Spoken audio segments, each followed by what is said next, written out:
Hello, and welcome to the podcast, Equipped to March, with WVU Chi Alpha. The hope of this podcast is to equip small groups with sound biblical teachings on God and how to walk with Him, and to equip the small group leader with the tools to lead as God has called them. We pray you are equipped and encouraged by this podcast in order that you can march well for our King on the college campus. Now, please welcome our hosts. Hey, thanks for joining us on Equipped to March podcast. We have Christopher and Jeff with us today. It's pretty exciting. I just wanted to kind of say there's three things that we think are foundational, essential for a mature Christian. And those are, you want to say the first one? Real devotional life. Real devotional life. Real community. Real community. And the last one is real responsibility. And we believe that, if you have one of these, that's good. If you have two of these, that's even better. But you're still not quite there. And to have all three of these is a display of like real maturity, which is not one of the three reels, unfortunately. We talked about devotional life a lot last semester. And really just all these are just three threads that kind of go through everything we talk about because we believe them in such a big deal. We believe that they are such a big deal. And so we talked about real devotional life. We continue to talk about that. We talked about real community kind of specifically when we talked about like love finds a need and meets it and different things like that. And then today we're talking about responsibility, R2, R4. This idea, R2, R4. Responsibility to, responsibility for. It's not a droid. So what does that even mean? That is like a very kind of like jargony phrase. Right. So what do we mean by that? By responsibility to and responsibility for? Or one or the other. Or, just responsibility to? Yeah, that's whatever. So responsibility to is basically just like I've heard the term spiritual authority a lot, but it's basically which is basically what responsibility to is. It's someone that you not necessarily look up to, but someone that you can confide in and who you're honest with and genuine with, and they are your spiritual authority, and you give them an opportunity to speak into your life, and you are giving them that authority, and you're like kind of reporting to them like in your spiritual walk, and just someone above you that you can talk to and be responsible to. Makes sense. Yeah, like not just like authority, but like permission. There's people that like you allow to speak into your life, and their words are weighed more heavily in your decisions and in your thoughts, and just a lot of the things that like you end up doing or the way that you think about life. And I think we all have this. Most people, I think, have someone that they weigh their words more heavily than others. Right. And so when it comes to like walking with the Lord, this like decision to give, like to make myself responsible to somebody is like coming under somebody. As like this person is like, I'm going to learn from them. I'm going to like follow after them. I'm going to like see how they live their life, and I'm going to like in some ways like model mine after them. And so I think this is like more than responsibility for in some cases, which we'll say in a sec, but like I'm like, I don't know, I think a soldier at heart. And so I like wanted to be in the military when I was a kid, and like when you were a kid? Yeah. I was like, sign me up, Mom. I'm 9 years old. I could do this. I wanted to fly Apache, so I couldn't even see it. I was like 9 years old. Probably still couldn't. No, so this idea of like submitting to someone and saying yes, sir. Oh yeah. Which isn't, the exact idea of responsibility too. But coming under someone and like reporting to them, like you said, Jeff, has been like I don't know, it's just, I guess, easier for me to see like the importance of that. So whether it's like here or when I go back to visit my parents like in Houston, like if I'm there for the summer or something, then like, hey, who can I find who can I find to like speak into my life? The youth pastor at the church I grew up at, or just some other like maybe Chi Alpha pastor that I know in Houston, or Huntsville where I went to school, and so just like actively looking and choosing to come under this person as like someone who has weight in my life. It's been like, and it's like changed my life so much, like fighting for this to be a reality in my life, like submitting to somebody is so crucial to like my spiritual growth. I think that's cool, because the idea of like submission isn't weakness. It actually is just wisdom. Like for me to be submitted to somebody,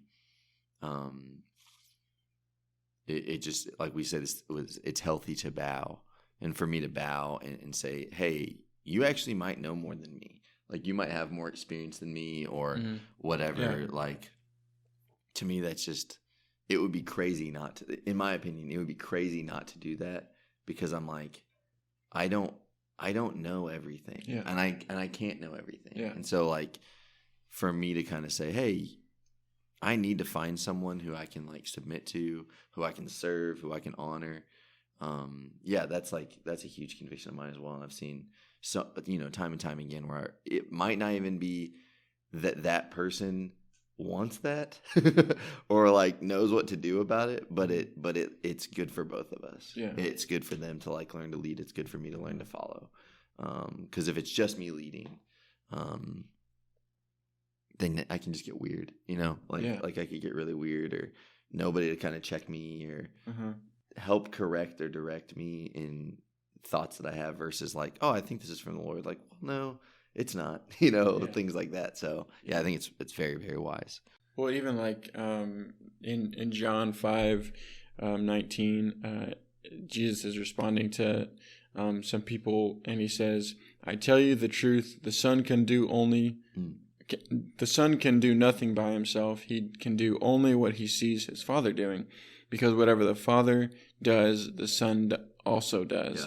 And so even like Jesus, when he was here on the earth, like submitted to the Father. That's right. And so like, the Father's words, desires, actions had weight in like the Son of God's life while he was here on the earth. And so if like even Jesus saw the importance of that, then like it's probably pretty important for all of us to do that as well. And so that was like just really encouraging, because it's like, well, Jesus has done this before us, and so like when he expects me to do it, like I can trust him because he's done it too. That's right. I think I think it's a big deal. So why not just stop there? Why does it matter for us to do anything past submission, honor, bowing? Like why would there have to be a second step to this? Responsibility for? Because like even if you have responsibility to, that's only like a one-way kind of path, and it just goes up.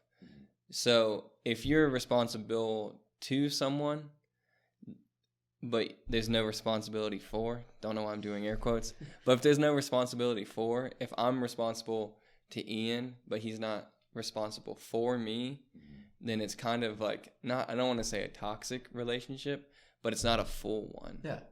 Like, I'm responsible to him, but if he doesn't care about me and he's not responsible for me, then the relationship is kind of flat.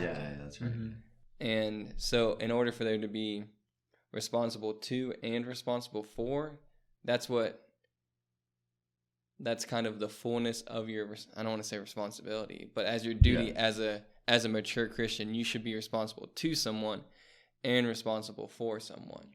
There should be someone above you and below you, because if it just goes up, then like it's just a one-way relationship all the way up the ladder, however long the ladder is. Right.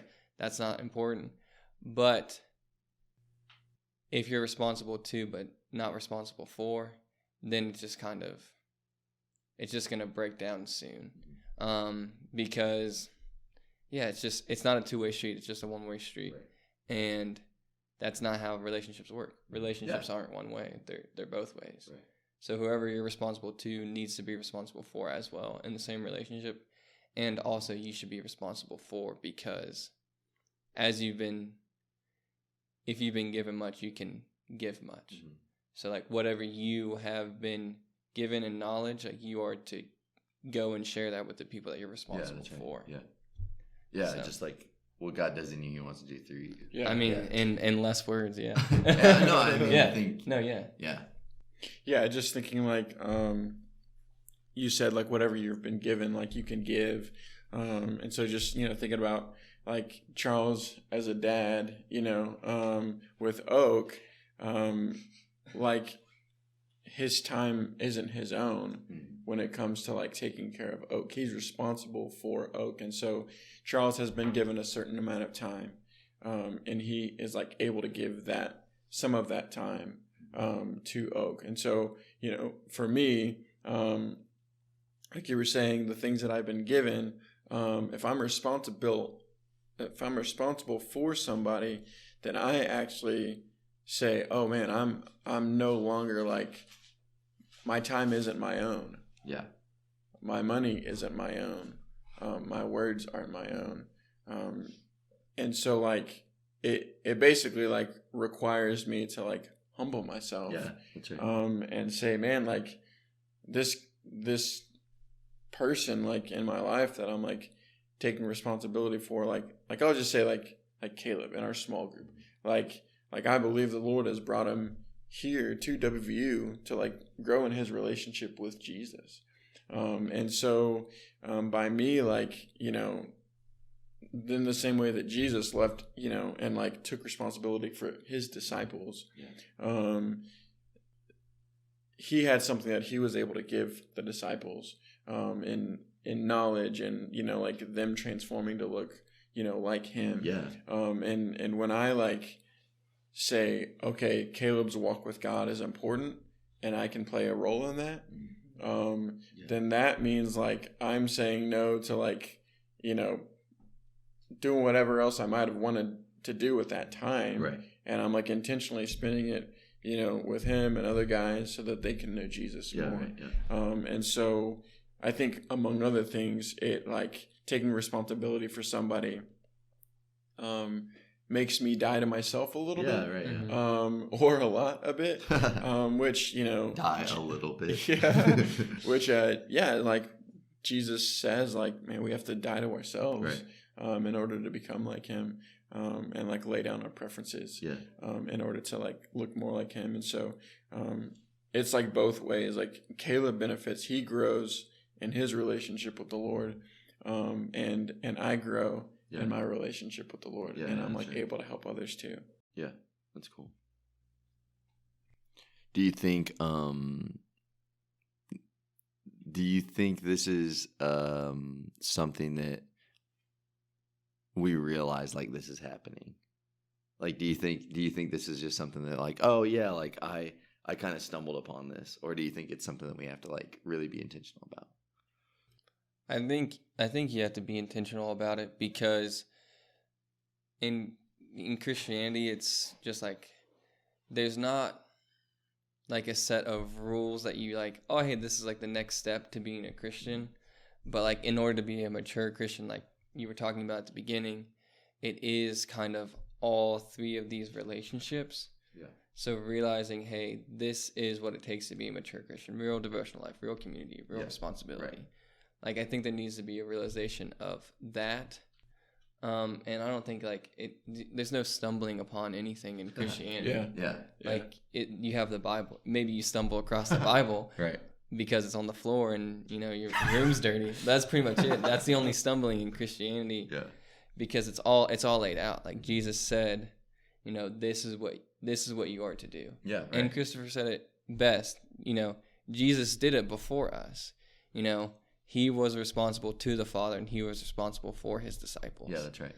So, I mean, there's no like, oh, hey, like, I think this is a cool idea that Christianity should implement. Mm-hmm. It's like, hey, this is what this is what God told you to do. Yeah. Jesus went and did it for you to show you how to do it.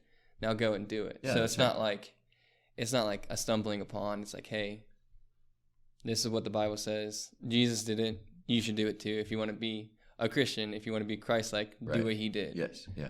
So That's cool. Yeah, I like when you said, there's no like, I don't know, stumbling upon anything in Christianity. Like, you're not going to accidentally walk with Jesus. Yeah.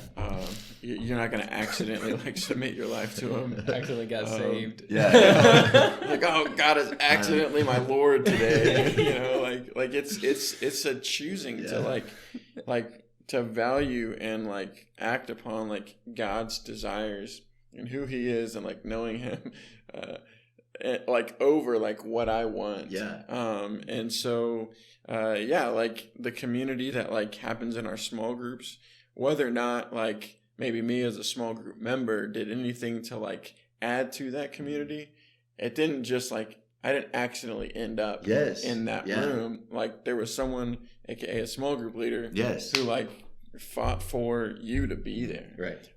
And so, and I don't just accidentally like, see my Bible open to like what I want to read today and then accidentally like, take in whatever's on the page into my mind and like, digest it. Mm-hmm. It's like, no, I have to like make time for it and do it. Yes. And so when it comes to like taking responsibility for people or like giving responsibility, or like giving someone like responsibility, like to someone like for me, that's intentional. Mm-hmm. And that's like an active like responsibility to, I'm going to give this guy weight in my life. Yeah. I'm going to trust what he says over other people. Even myself sometimes. And when I take responsibility for people, it's an active like, I am fighting for this person to like be a better Christ-like, unselfish person today than he was yesterday. And I don't just accidentally like, the more we're full of Jesus, the more we will emit Jesus. Yeah, that's right. And so, but being full of Jesus is still on purpose. And there's a lot of things that like, when I take responsibility for someone, have to be intentional. But I didn't just Caleb didn't accidentally end up like, hanging out with us. Like we fought for him and we're grateful for him. He's awesome. If you don't know Caleb, you need to, cause he's a great friend. And we're really grateful for him, and so, but it's not an accident by any means. It's a big deal to know that too. Cause I think, one, you're as close to God as you want to be. And I believe that wholeheartedly. God will pursue you, but he's a gentle man and he will pursue you as far as you want to be pursued. And I just was thinking about this while we were praying earlier. This year, everybody in small group has been affected by this. There's no way that you came into Chi Alpha somehow other way. Like you were pursued, you were pursuing, and so like every single small group was built because of R2, R4. Like I think that's amazing. Like it is so cool to me to think that not only that's true, okay, I'm in small group, my small group leader met me, so they were responsible for me. Now they were responsible to somebody, their small group leader, and then their small group leader was responsible for them, and then they were responsible to somebody, and it's just like this crazy. It really is like, I think Ben was talking about it last week, but this like lineage system that really is like a part of the family of God. Like we have big brothers and big sisters, and we need to be big brothers and big sisters. And to me, that's like the simplest way to describe this is like, find a big brother, find a big sister, be a big brother, be a big sister. And don't wait around for someone to do it for you. Because there's no passivity. In the kingdom of God, there's no room for being passive. Even when God says wait, he means actively waiting. And so if we are just passive, I'm going to sit in my dorm and really hope that somebody comes and cares about me more than I care about myself. Like, it's literally never going to happen. You need to go to the green. You need to go to the lair. You need to, like, whatever. Mm-hmm. And, yeah, were you say something? I mean, I can. Oh, yeah. You look like you were like, Oh, no. I mean, I think the idea of being a middle child, I mean, like, that's what you're saying. Being a big brother and having a big brother means you're the middle child. right. And there can be multiple middle childs in a family, especially when your family is, millions of Yeah. people, big or whatever. There's plenty of middle childs. But, like, just the idea of, like, I'm not the youngest and I'm not the oldest. So there's no pride in being a middle child. Yeah. It's like the middle child is like who everyone hates in the family. Like, they don't hate them, but, like, they don't receive any special treatment because they're not the first and they're not the youngest. Kind of neglected. Yeah. And you see that in psychology, but we're not talking about that. I could talk about that all day, but, like, middle child has no pride. And I think that's just a really cool idea. Like, hey, if you have a big brother and you have a little brother, that means you can't be prideful. I am a middle child, but I wasn't a middle child until I was 14. So I was the youngest for a while. yeah. And then when that switched, like, you can feel it. Like, because I was actually, like, cognitive. I wasn't, like, 2 years old when I became a middle child. Yeah. But you can feel it switch. Not saying, like, my parents stopped loving me or whatever. Right. But, like, you can feel the switch where it's like, okay, I'm no longer the younger, so I can't get away with anything. So I just think, like, that's really cool. There's no pride. Yeah. And if you have pride in being a middle child, you're just kind of lame. Because it's like, hey, I have the most stickers. You know what I'm saying? Like, if you're prideful about that, that's kind of... I'm not... If you like stickers, that's okay. But, like, it's something that nobody cares about. Right, like, yeah. If you're proud about being the middle child, nobody cares that you're the middle child. Yeah. It's just kind of like a... Cool. I don't know if you're middle childs. I'm not. I'm the oldest. I'm greatly offended by everything you're saying. I'm just kidding. No, you're right though. Like, there's, I think there's, even as a middle child, like, there's not like I didn't have to give, like, my older sister weight in my life, and I didn't have to take responsibility for my younger brother. That's a choice that I still have to make. Yeah. And so just because you're in the middle doesn't mean that you're automatically going to do either one of these two things, which is kind of what you said. You asked Charles, like, is this, like, a purposeful thing, or does it just happen? Like, no, like, I could have let my younger brother just do whatever the heck he wants. Yeah. And I could, like, just not give a crap about what my older sister says, and just like not give her any weight in my life. You know. And I if I had done either one of those, or especially both, I'd be a moron. It just would not have turned out as, at least, well as I hope I turned out. You're being a bad brother. If you don't do those things. I would be a bad brother. It's cool to think too, like, how if that's true, then what we are supposed to do is all be on the same page. Like, I might be responsible for somebody, but if the minute I think that I'm a big deal because of that, I have to remember that I'm responsible to somebody. And I think that's, like, what helps make this not weird. Is that, like, we're all three small group leaders. And so we could maybe be like, oh, this is, like, really cool. Like, the guys in my small group, they're kind of, like, reporting to me, like, my inferiors in a sense. But as soon as I think that, I need to remember, oh, no, like, I'm responsible to somebody. And then it really does take away what you're saying is pride. Because if this is just disciple, dude, we don't have time for that. Like, that is just weird. Like, we have to be brothers and sisters. Like as soon as we become teacher and student, it's over. Like, you're not gonna have friends, and it's not gonna last long.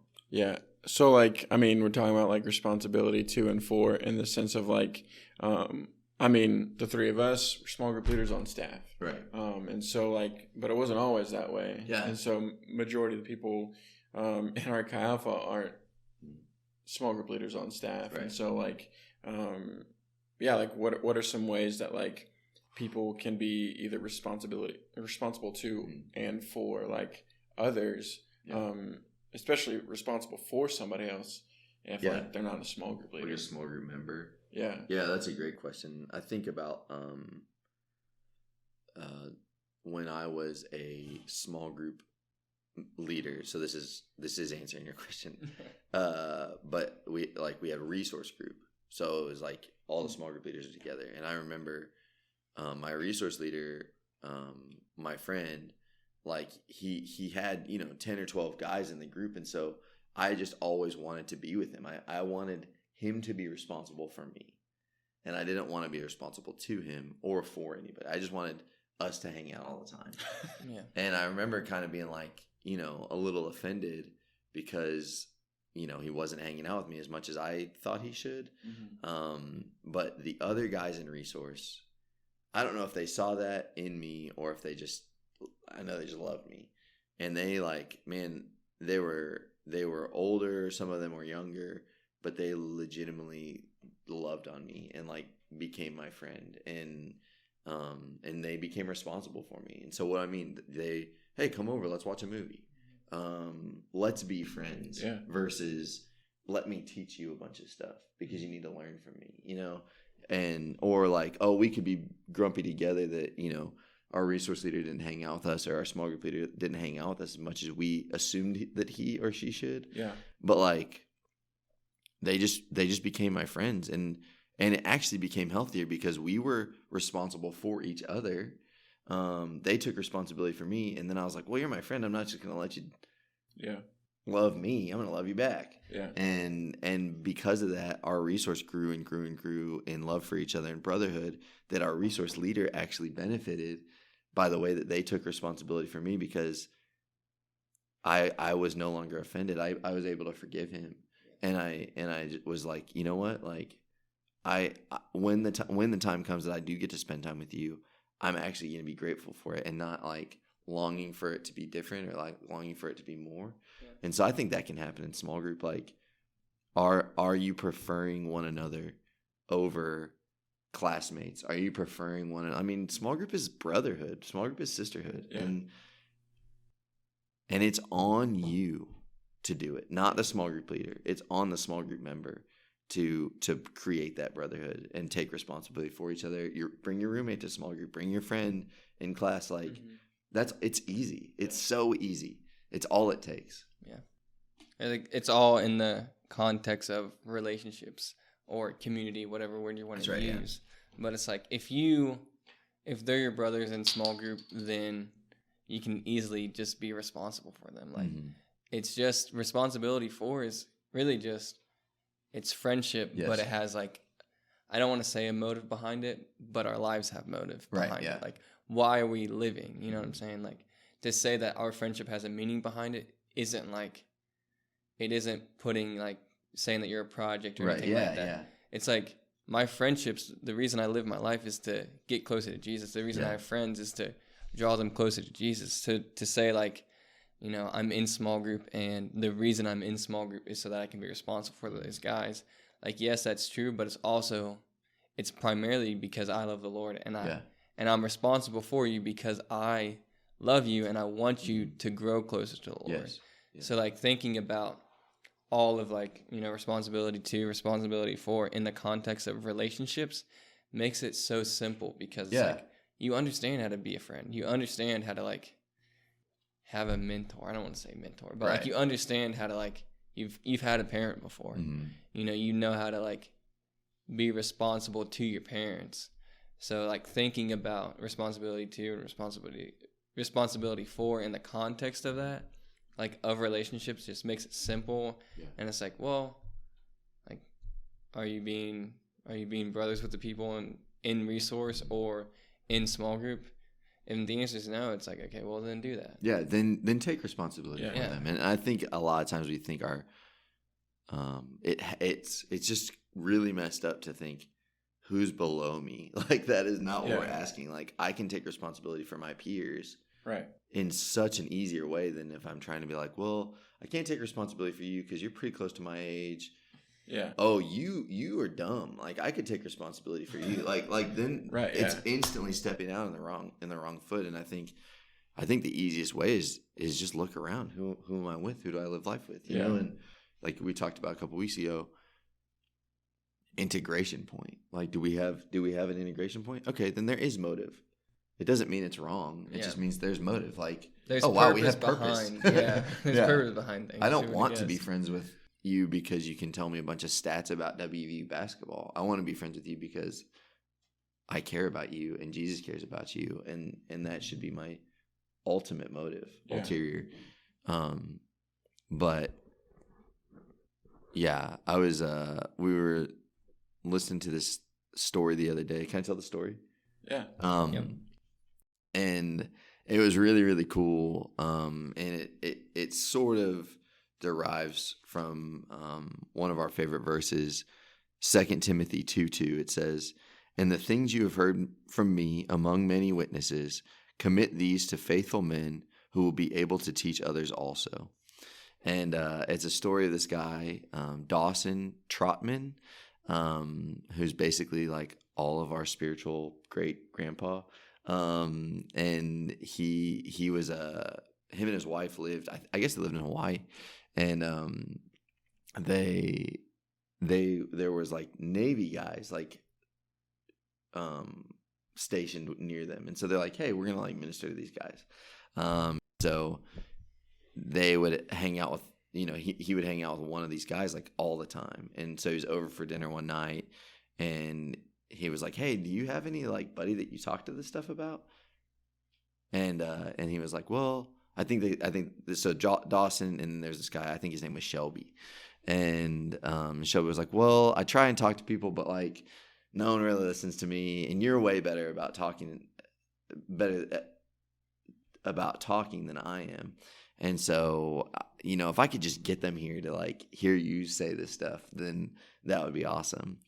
And Dawson was like, well, you don't need to necessarily try and get like 50 guys here. Just try and get one, and pray that God gives you one hungry friend. Because you can't have two until you get one. And I just thought that was like a funny, like kind of way to think about it, but like kind of convicting. And so Shelby the next week brings a friend, and he's like, hey, can you tell him the stuff? He's talking to Dawson, and he's like, hey, can you tell him the stuff that you were telling me? And Dawson was like, no, why don't you share it? Like, you know this. And so Shelby kind of like, gets his Bible. He's awkward because he's scared and nervous. And but Dawson knew the whole time that if it was just up to Dawson, Shelby would never grow. And he knew that Shelby would never have confidence to be able to do this with others and to teach, like Paul says, teach others also.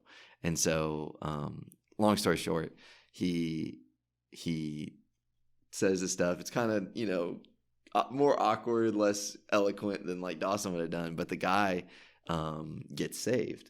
That's And awesome. so through kind of like this growth and like responsibility for that Shelby learned, he started giving it to the other guys on the ship. And it ended up being the USS West Virginia, What? which is the same ship that's on campus. Like the mast is on Yeah. campus here. Yeah.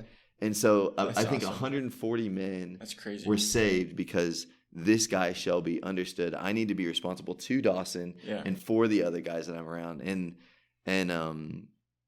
anyways, what a cool story. Yeah. And there's more to it, but it's not necessarily relevant. And so yeah, like wow, this guy Shelby, no one's ever heard of. I don't even know if that's his real name. It's just easy for me to remember. So I think it was like something like that. But like because of him, 150 essentially Navy men got saved. And then, but not just that they get saved, they understood now it's my responsibility to go give this to other people. And that story to me is just so such a cool example of this verse. Yeah. And this like concept that we're talking about, to say it's not for special people. Yeah. This is not Yeah. level 3 through level 9 Christians. Yeah. Like this is everyone that says that they want to follow Jesus Yeah. must be obedient. And Jesus was the perfect example. Like you said, like he was responsible to the Father, obedient, submitted, humble. And he was responsible for, I mean, we were kind of joking about this yesterday. He was responsible for the world, but Jesus only really took responsibility for 12 guys. Yeah. Yeah. And because that's all he really could do. He couldn't live life with 600 guys, but he could live life with 12. He could camp with them. He could walk with them. He could all these things. And I don't know. I think it's worth it to just get a couple, and to fail like Shelby was awkward. For us to fail is okay. Even the responsibility to, maybe I pick someone to be responsible to, and they like, they don't get it, and like maybe it's not that great. Like maybe they neglect me or they offend me. Like I was talking about my resource leader. You are learning submission. It's not a one time. Oh, I know how to submit. It's a lifelong. It's actually an eternity long. I'm going to be submitted to God for the rest of eternity. Yeah. I need to learn baby steps now. And so I think if you're in a small group, who are you with? Who can you touch? And that's who you're responsible for. Yeah. And now go after it. Like go actually take responsibility for them. And you don't need to be like, Lord, show me somebody who I could maybe be responsible for. Open your eyes. He's giving them to you. Yeah. So that would be my idea. Yeah, that's cool. And I think like just to kind of maybe wrap it up, like if I'm having a tough time seeing like a need to take responsibility for somebody, maybe like I need to reflect on whether or not my life has actually been changed by Jesus or the community that I've been a part of. And if the answer is yes, then like it's not just like an obligation, it's like a joy. Yeah. Like I need to like if like I was changed by a small group when I was in small group, like I needed to invite other people to small group because of who Jesus is, what he had done in my life, you know, what my small group leader, Josh, and the other guys that I was with, like who they were to me and like how much, you know, I grew in my relationship with the Lord because of my community with them. Like if that stuff is real, if Jesus is who he says he is, and even if like, you know, I'm not saved and I don't know about all this Jesus stuff yet. It's like, man, well, these guys are good friends to me. Yeah, that's right. It's selfish of me to not invite other people to be friends with this guy, or you know these guys. And so, just if my life has been changed, that is like all the more like reason to take responsibility for somebody. Right. So it's thank you, Jesus. Yeah, seriously. Yeah, it's the most fun thing. Submitting is actually really fun. Submitting to my friends is a joy. Yeah. And not submitting is horribly just like hard and harsh and not fun. So sweet. Well, thanks for being with us. You're the man. No problem. Don't forget to like and subscribe. Check out the discussion questions and have a great small group.